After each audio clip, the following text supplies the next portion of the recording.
Welcome to Holistic Health Made Simple, where you will find health solutions to set you free from the overwhelm of diet culture and frustration with the ever-changing health rules. We go beyond the calorie and diet dogma to equip you to be healthy through simple changes to real food, mindset, and lifestyle. Hey, I'm Jolene. I'm a nutritional therapy practitioner, wife, furry guardian, and non-bendy yogi. Like you, I spent years chasing skinny instead of health. I finally learned that I needed to take a holistic approach to health and give my body what it needed to thrive. If you are ready to find a health plan that is tailored to you and your current health, solutions that are broken down into simple steps to make it easier to implement, results that are undeniable like more energy, improved mood, better sleep, and fat loss, this is the podcast for you. Pop in those headphones, take a deep breath, and let's get healthy. Hey there, today we are talking about vitamin D. We're going to go over what it is, what it does, and how we can get some more in our system. So first up, vitamin D is a vitamin, but it acts like a hormone because it has a main role in regulating some very important bodily functions. So we want to make sure that we are not vitamin D deficient like so many are. So first off and foremost, vitamin D is a fat-soluble vitamin. It means that if you are supplementing vitamin D, that you take it with food containing some fat so that the body absorbs it and makes it available for use. Okay, so let's go over what vitamin D does in the body. I'll try my best not to go into excruciating detail because, you just want to know what it does so that you can understand the importance of vitamin D and having enough in our system. First things first, vitamin D will help regulate the absorption of both calcium and phosphorus. It basically takes calcium and phosphorus from the intestines and moves it into the bloodstream so that we have enough floating around in us to do everything the body needs to do. Now, in doing this, vitamin D is critical in both maintaining healthy bones and in the remodeling of bones, meaning it breaks down old bone tissue and forms new bone tissue. So bone health in general, vitamin D is imperative. It has to do with bringing the calcium over, but it also has a component to it that actually triggers some of these bone health issues. So we want to make sure we have adequate vitamin D for adequate bones, especially as we're aging, because we don't want to be hunchback, have osteoporosis, or weak and brittle bones so we don't break a hip if we ever fall. So along with bones, adequate vitamin D is imperative for proper muscle function. It influences strength, coordination, and balance. So again, adequate vitamin D is important for healthy aging because we need healthy muscles, we need muscle mass as we age to keep us strong from falling and breaking bones, but it also keeps our bones strong. You see, everything's interrelated here. So what else does vitamin D influence? It helps regulate our immune system. We don't want to be sick all the time. We want a healthy immune system. It has certain properties that promotes a healthy, balanced immune response. So having adequate vitamin D means you'll get less sick, hopefully, and have a strong immune system. On top of a healthy immune system, vitamin D plays a critical role in cell growth, meaning healthy cells. Healthy cells, healthy immune system, healthy you, right?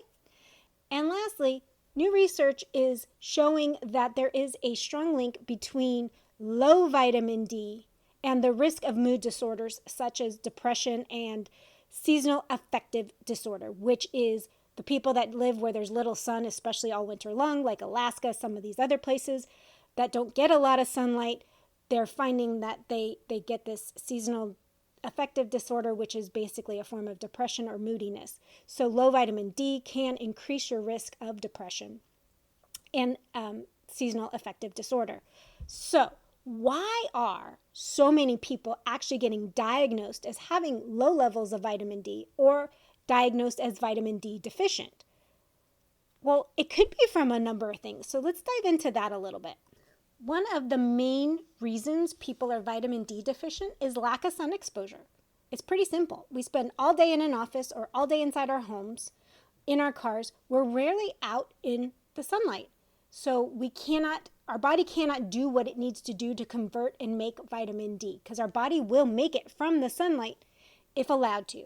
The other reason is sunscreen use. Sunscreen is great for protecting the skin from harmful UV radiations, but it inhibits the production of vitamin D. So there's going to be ways we're going to talk about when we get down to increasing it, how you can balance this out. So a third reason why people are deficient in vitamin D is because of the geographical location. We kind of touched on this, but people living the furthest away from the equator, they don't get as intense of sunlight, and so they're at a higher risk for vitamin D deficiency. Additionally, during the winter months, these places also rarely see the sun, so there is a higher likelihood of lower vitamin D levels. Obesity and body fat are another reason why you can have low vitamin D. And this is going to sound kind of counterintuitive a little bit, but vitamin D being a fat-soluble vitamin means it's also stored in the fat cells. So when there's a higher amount of fat cells, like percentage of cells, people will have a lower vitamin D because the vitamin gets stuck in the fat cells and it reduces the amount that it's available for the body to actually use. And then age. As we age, our skin loses the ability to produce vitamin D, so we need to make sure that we're working on maintaining our vitamin D levels, that we're getting it checked regularly and figuring out how to combat the age-related decrease in synthesizing vitamin D. And lastly, there's dietary factors that contribute to low vitamin D. Now, sunlight is your primary source of vitamin D, but we also get it from foods. And we are not eating those foods because we've become a fat-phobic society. And in that, we're not getting the vitamin D that we need from our food sources. So you might be wondering now, how exactly do we increase our vitamin D? Let's dive into that part. As you've heard over and over again, sunlight is your primary source of vitamin D.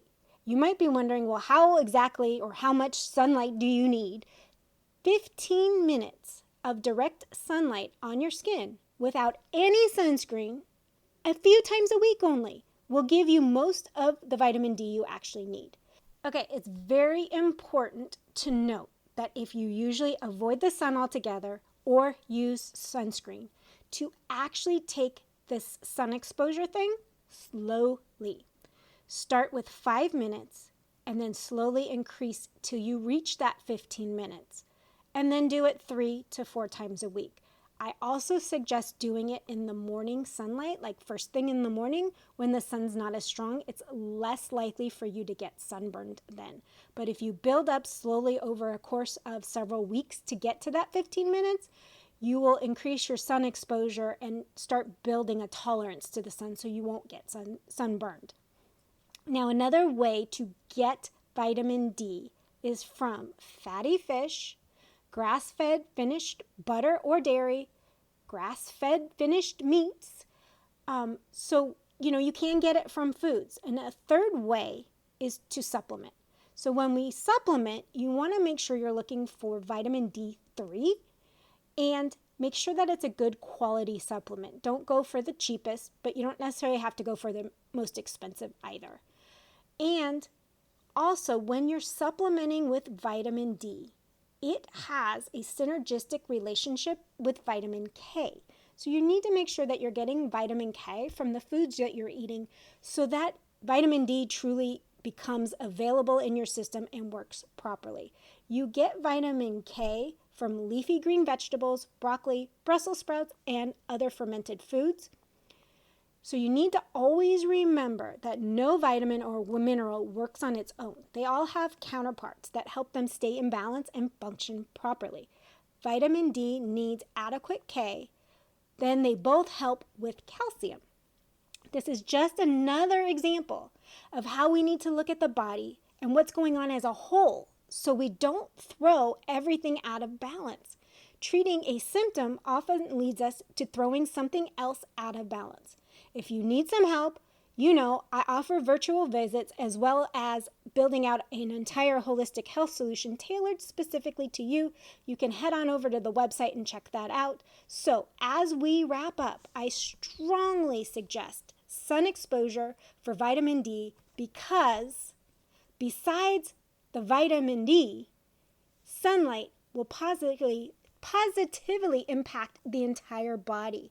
It helps with our mood, it helps with our sleep, it helps with vitamin D, it helps with your skin health, it helps with circadian rhythm, and it helps with your eye health. So it's important to note that while sunlight offers a ton of benefits, moderation is the key to prevent harmful effects like sunburn. Shoot for building up to that 15 minutes a day, and you can do all of this in your morning routine. You'll be surprised at the positive effect this will have if you start your day in the sun. Until next time, friends, bye. Thank you so much for tuning in. I hope you enjoyed today's episode. If you found value in what you heard today, I would be incredibly grateful if you could help spread the word. Sharing is caring after all. Share the podcast with others that will find the information helpful. It's through your support that I can continue to grow and bring more amazing content. And if you have a spare moment, I would truly appreciate it if you could leave a review on your favorite podcast platform. Your feedback means the world to me, and it also helps others discover my show. I read every review and take your suggestions to heart, so please don't hesitate to let me know what you think. Remember, you can stay connected with me by following me on Instagram or visiting the website at holistichealthmadesimple.com. I love hearing from our listeners, so feel free to reach out, share your thoughts, ideas, and even suggestions for future episodes. See you later.